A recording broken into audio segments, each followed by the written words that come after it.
How do you animate something 26 pixels tall? How can a character with barely enough room to blink exude emotion?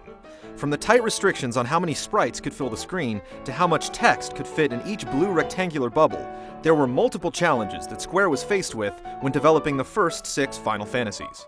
The original Famicom battle sprites were 26 pixels in height, had only 4 different colors to compose their blocky likeness, and 6 different frames of animation. The Super Famicom characters were a few pixels smaller, but flaunted 11 different colors that drastically improved their individual wardrobe options, and performed up to 40 unique frames of animation, conveying feelings of sadness, anger, doubt, surprise, and joy.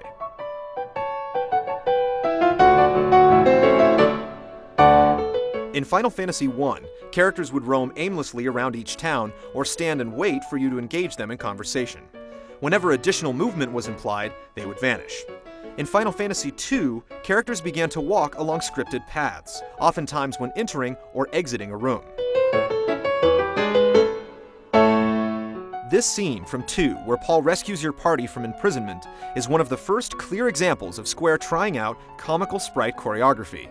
These scenarios would become much more elaborate, often involving the tiny actors jumping and throwing themselves around when the paltry 30 pixels used to create their faces couldn't communicate their excitement or frustration.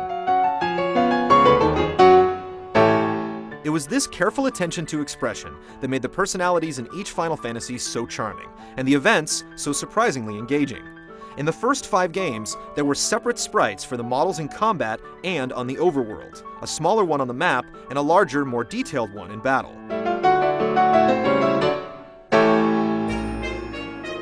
But the 6th chapter in Final Fantasy used the higher resolution hero for both, adding about 10 different animations per character.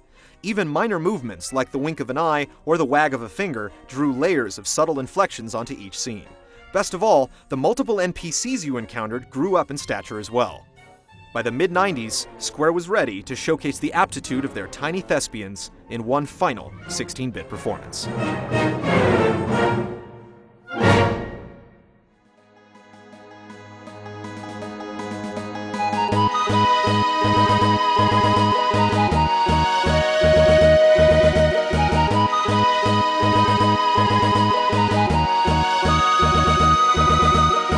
Final Fantasy VI was released in Japan on April 2, 1994, and in America the following October.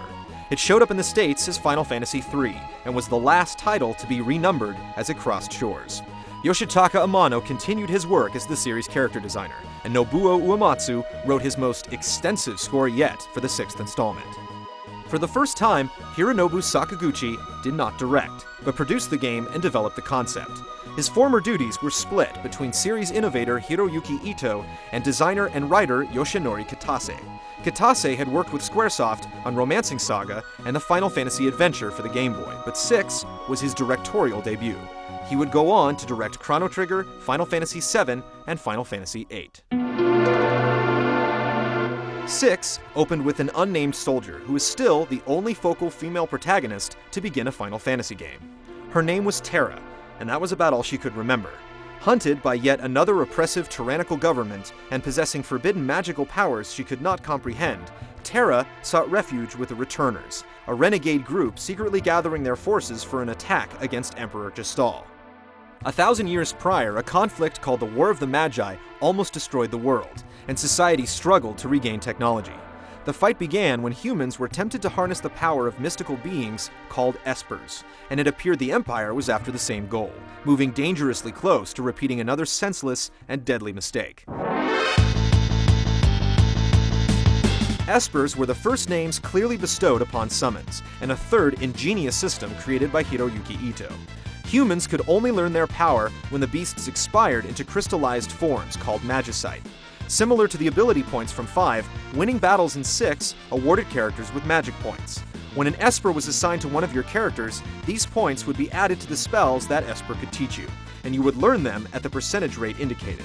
Some taught spells faster than others, and some taught just one exclusively. This meant that anyone could learn any spell, and use them at any time. The Empire's savage lust for the Esper's power, which forced the creatures into exile, combined with sacrificing their lives to assist you in your journey, gave summons a more important role in the central quest than ever before. The other element that contributed to the epic story was the astounding number of playable characters. 6 didn't let you assign jobs, just as 4 had removed the prior class system to concentrate on a series of elaborate plot lines. While 5 had 22 jobs, 6 eventually offered 14 characters you could swap out anytime to create your own party. Occasionally, the story filled in a few necessary spaces for certain scenes, but most of the time, all 4 roles were yours to cast. Your warriors could be customized even further by equipping up to 2 relics, trinkets that awarded various bonuses similar to the sub-abilities from 5.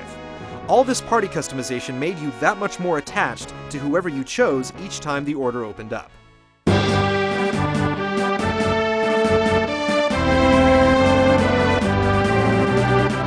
At 2 points throughout the narrative, you were required to split up your available forces into 3 parties and command them all simultaneously against several meandering enemy groups. If one of them got past you to your end zone of the battlefield, the skirmish would be lost. In 2 certain dungeons, including the one that leads to the finale, you had to direct separate groups working back and forth to assist one another. And at one pivotal junction, the story split you into 3 teams with alternate destinations, and you got to choose your own adventure. The returners' front lines were made up of Locke, a thief, Edgar, the young king of Figaro, Sabin, his twin brother, Sellers, a former imperial general, Setzer, a gambler and airship pilot, Cyan, a tortured warrior, Gao, a lost feral child, Strago, an elder mage knight, Realm, his rambunctious granddaughter, and Shadow, a ninja with a foggy past that's never completely revealed. Each character had its own signature talent and piece of the plot puzzle. Edgar used tools. Sabin performed Street Fighter-style button commands called blitzes. Sellers wielded a runic blade that absorbed magical attacks. Cyan counted upwards through different sword skills. Gao imitated monsters. Setzer pulled a lever on an attack-initiating slot machine, and so on.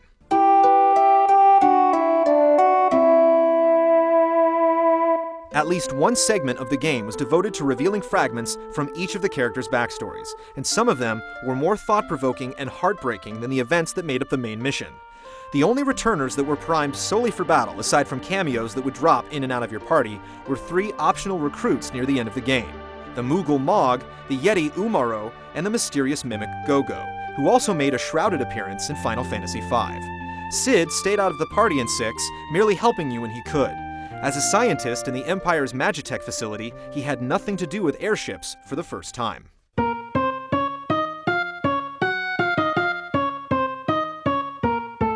All of these leading players were almost overshadowed by one of the gaudiest villains the series has ever feared. Kefka, Emperor Gestal's ambassador, was a nasty clown that demanded a great deal of attention. He was among the first faces to appear on the screen, and the first character to utter a spoken line of dialogue, even if it was just a trademark cackle. Kefka was not a supernatural being, or the collected sum of all evil, or a mind-warping god from another planet. He was a man, albeit a twisted soul, who sought supreme power above all else. He wasn't a puppet to a higher power, or a victim seeking revenge. He was just an awful human being, and a wonderful bad guy.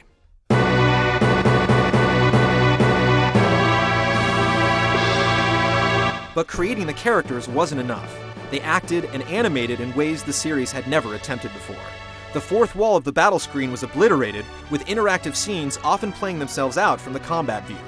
Instances where multiple characters were animated at once were now commonplace, instead of being reserved for towns or major plot moments.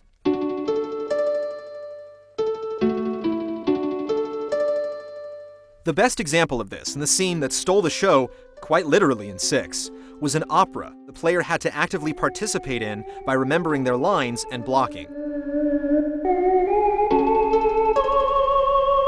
This story within a story within a story shows how elegantly each event played out in 6, and why most of its moments are eternally unforgettable. With Sid working for the Empire, the High Roller Setzer allowed you to borrow the only airship in the world. When that craft crashed and burned, he dug up another that belonged to a lost friend. You could be taxied by boat on occasion, but there were no canoes, snowmobiles, or submarines in 6, just the 2 flying machines. But your point of view while controlling them was drastically different. Instead of being stuck to one altitude and forced to travel in 4 directions, you had 360 degrees of movement, along with the ability to climb and dive through the air. A brand new mini-map in the lower right kept you from getting lost, which was easy to do with the extreme speeds of the new crafts. This new beveled angle was also applied to chocobo runs, which showed your character on bird back from a lowered perspective.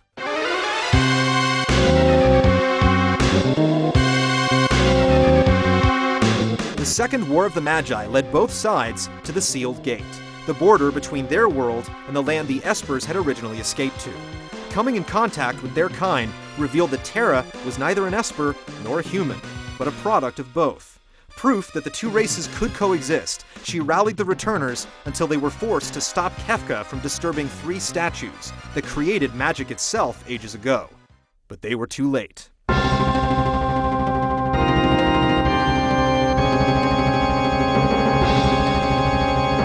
Forced to flee the unnatural floating island, they boarded their airship just in time to see it torn in 2. The entire army was scattered, their fates unknown, and the planet was changed forever.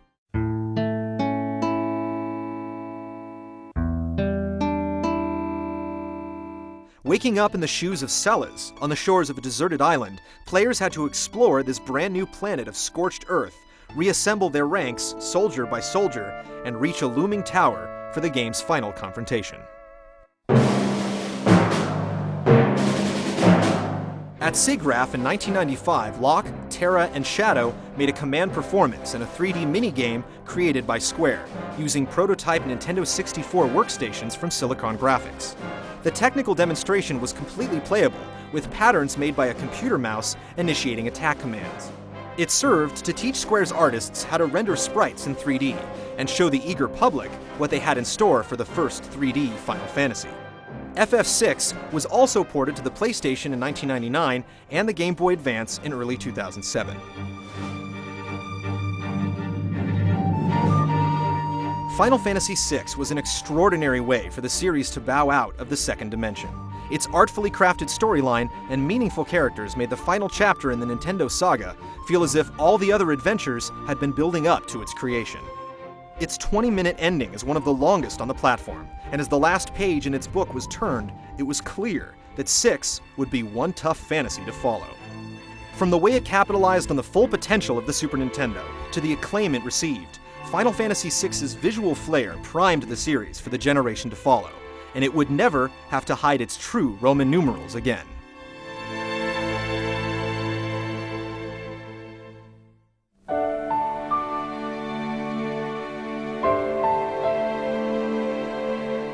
Join us next week when we explore the Final Fantasy game that needs no introduction. It was the first use of full-motion video, a spectacular shift into the third dimension, and one of the most intense role-playing obsessions of all time.